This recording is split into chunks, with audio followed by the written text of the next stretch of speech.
So last week we focused on the Trail of Tears, one of the most traumatic and iconic events in Native American history, where the Cherokee and the four other civilized tribes, like the Chickasaw and Choctaw, were forced out of their homelands in the American Southeast and force-marched all the way to Indian Territory in what is now Oklahoma. You learned how the Indian Removal Act of 1830 legalized the forced eviction and expulsion of any Native American tribe that stood in America's way, essentially. The Indian Removal Act essentially gave the green light to any traumatization that would occur in the future. These are traumas that Native Americans have yet to recover from as they see it today. In total, at least 13,000 Cherokees were forced out of their homelands, and as many as 3,000 may have died, including slaves brought over by the Cherokee people. If we include the other four civilized tribes that were also expelled, like the Chickasaw and the Seminole, as many as 50,000 people were force-marched to Oklahoma, and as many as 10,000 may have died. Through this process of ethnic cleansing, over 25 million acres of land were now open and fallow for American settlers to come and develop in the name of the United States. You also learned that even the tribes that adapted best to white American culture, they had to go too as soon as they stood in America's way. Nothing could get in the way of manifest destiny. That's early American history for you. Today, you'll be watching a documentary on the boarding school system, where Native American children were taken from their families by the tens of thousands and put in American boarding schools. Their languages were forbidden, their religions were banned, they were taught English, their hair was cut, which is a source of great humiliation for Native Americans, and they were forcibly Americanized. Many people are quick to call this a process of genocide or cultural genocide. But before we start today, I'd really like to step back and really identify and explain these different terms we're using, like ethnic cleansing and genocide, because it's very easy to abuse these terms. They're very politicized, they're prone to bias, they're very controversial, because victimized groups like Native Americans, Armenians, Jews, are more apt to use the most inflammatory and inflated terms possible, like genocide, because it underscores the trauma that they've been put through, whether or not those terms are appropriate.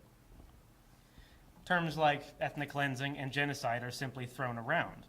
But genocide and ethnic cleansing are two very different processes with two very different purposes and two very different end results. So I'd like to define the two different terms. In my personal interpretation as a historian, the Trail of Tears and the overall Native American experience is not one of genocide. It's one of systematic ethnic cleansing. To define the term genocide, it's the intention to exterminate or eradicate an entire population because of its race or ethnicity. Excuse me. Some argue, for example, it's a tremendous genocide, that there were 30 to 50 million Native Americans when Columbus arrived, and today there are less than 5 million. It's one of the greatest genocides in history that we simply cannot begin to comprehend. However, for my interpretation, mass death is not the same thing as mass murder. Over 90% of Native American casualties were not caused by violence or murder, but disease. Of course, that does not absolve Europeans or Americans of responsibility. Native Americans would obviously not have died so rapidly if Europeans had not settled on the continent.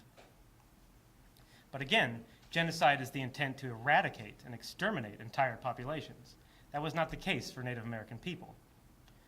Native Americans assimilated widely into American society, although they were forced to, very often. After conflicts with Native American tribes, the U.S. government had the chance time and time again to exterminate the hostile tribes that they defeated, but they didn't, because the underlying goal and policy of the United States government was to get hostile tribes out of America's way and eventually prepare them for citizenship, to integrate and assimilate them into American values and American democratic culture.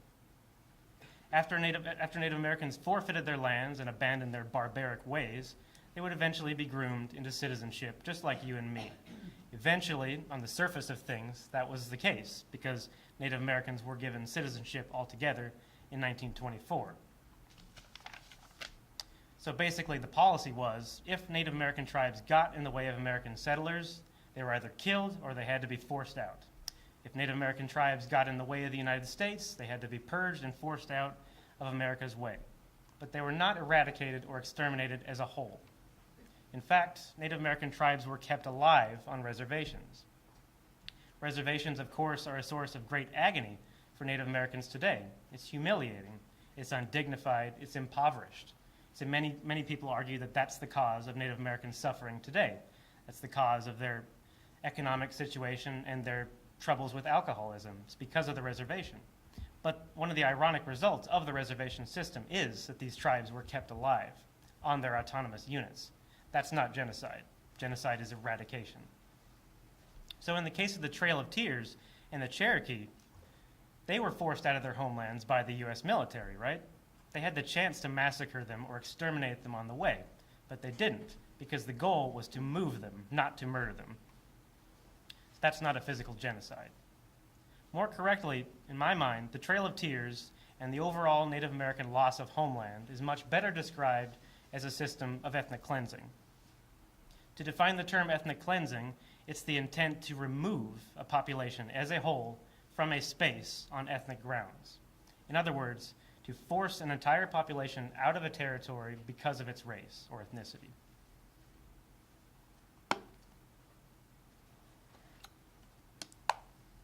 And since the intention is to move them rather than kill them, not a single person has to die in an ethnic cleansing, because again, the purpose is to move them, not murder them. But even if it's not a genocide, whatever term you use, the Trail of Tears is one of the most extensive, efficient, and radical, total ethnic cleansings in modern human history. As a scholar of genocide, it's one of the top things we study when we look at ethnic cleansing. And you can even argue that it's therefore one of the worst moral crimes in human history on ethnic grounds. Almost the entirety of the 5 civilized tribes, over 50,000 people, were forced out of their homelands, and they've never brought it back since. 50,000 civilians, men, women, and children, because of their ethnicity. For the Cherokee, for example, the data is uncertain. We're simply not sure what to corroborate on what kind of numbers we're dealing with here. But if 15,000 people were forced out of Cherokee country and 3,000 people died, that's a 20% death rate. It's one of the highest death rates of any ethnic cleansing in history. But still, since the function was to relocate the Cherokee, not kill them, using terms like genocide or making parallels to the Holocaust is simply incorrect. But that doesn't diminish the suffering or the anguish or the gravity of this crime or the trauma that Native Americans have felt ever since. A child of a Cherokee mother dying in her arms is equally traumatic and evokes the same kind of emotions as a child dying in the arms of a Jew as he enters the gas chamber. So, what's important to me about the Trail of Tears is not the Trail of Tears itself. In the broader scheme of things, the Trail of Tears is quite small. 15,000 people being deported is not very large, and 3,000 people is not a very significant death rate compared to other ethnic cleansings. The expulsion of German families and minorities from Eastern Europe after World War II is the largest genocide in history. 10 million people were expelled, and as many as 2 million died. But what's important about the Trail of Tears to me is that it's a microcosm of the overall story of Native American loss. The Trail of Tears is just one ethnic cleansing of Native American history of thousands just like it. Massacres were frequent in American history, but not extermination as a whole. Instead, the overall Native American history itself, in my mind, is simply characterized as a systematic loss of homeland, displacement, and purging, basically. It is not an exaggeration to generalize American history by saying whenever Native Americans stood in America's way, they simply had to leave their homelands as a whole. That's ethnic cleansing. And in my mind, the most tragic part is that when we think of ethnic cleansing, correct me if I'm wrong, we usually think of lawlessness, like people murdering each other in the streets, like in Bosnia. That's actually where the term ethnic cleansing originates. It was during the Bosnian War of 1995. But more often than not, especially in the case of Native Americans, ethnic cleansing happens during peacetime, not war, and it's legalized under law and treaty. For the most part, Native Americans generally did not lose their homelands by having the U.S. military simply march in and kick them out. Most Native American loss of homeland was signed away by treaty, voluntarily, you could argue. And that's the most tragic part, in my mind, that Native Americans, time and time again, were humiliated and subdued into giving away everything. That's ethnic cleansing. So those are the distinctions in the terms between genocide and ethnic cleansing. Genocide is the physical eradication of an entire population because of its race. Ethnic cleansing is the deportation and relocation because of their race. Although Native Americans tend to misuse the term genocide in the strictest sense of the word, despite all the legal jargon, it is fair to say that Native Americans have suffered one of the most extensive ethnic cleansings over the course of 400 years. Native Americans are free to say that through whatever processes and whatever terms, the vivid heritage of more than 500 Native American nations was essentially destroyed. The Trail of Tears wasn't ethnic cleansing, okay. The end result is the Cherokee lost everything. They lost all their homelands, and their culture has never recovered ever since. Most Native American languages today are dead. 30 million people were here when Columbus arrived. Now there are less than 5. That's what matters to Native Americans. There are millions more who were forcibly assimilated into American culture and therefore have forgotten their Native American traditions and ancestry altogether. That's cultural death. If we take together the entire landmass of the United States, you could argue that the Native Americans had 2 billion acres of their own. Now they have less than 55 million. That's 2.3% of their former land holdings. That's progressive alienation and ethnic cleansing of Native American heritage. So regardless of the term you use, the overall interaction between the U.S. government and Native Americans remains, to my mind, one of the most severe ethnic cleansings in history. And as you'll see from the boarding school system that we're going to watch today in the documentary, perhaps Native Americans didn't suffer a physical genocide, but it's very fair to argue that they suffered a cultural genocide. Their languages quite literally were eradicated. They had to act like white people. They were forcibly integrated. And those are traumatizations from which they have never recovered. They struggle on an individual basis to come to terms with their cultural death. For example, when they were split from their families, it was not until the Indian Child Welfare Act of 1970s that many people brought up in the boarding school even knew who their parents were. That's a way of separating cultures to the point of death. You could argue that if Native Americans are split from their tribes, they can't marry endogenously. In other words, a Native American from the Shawnee tribe can't marry another Shawnee person.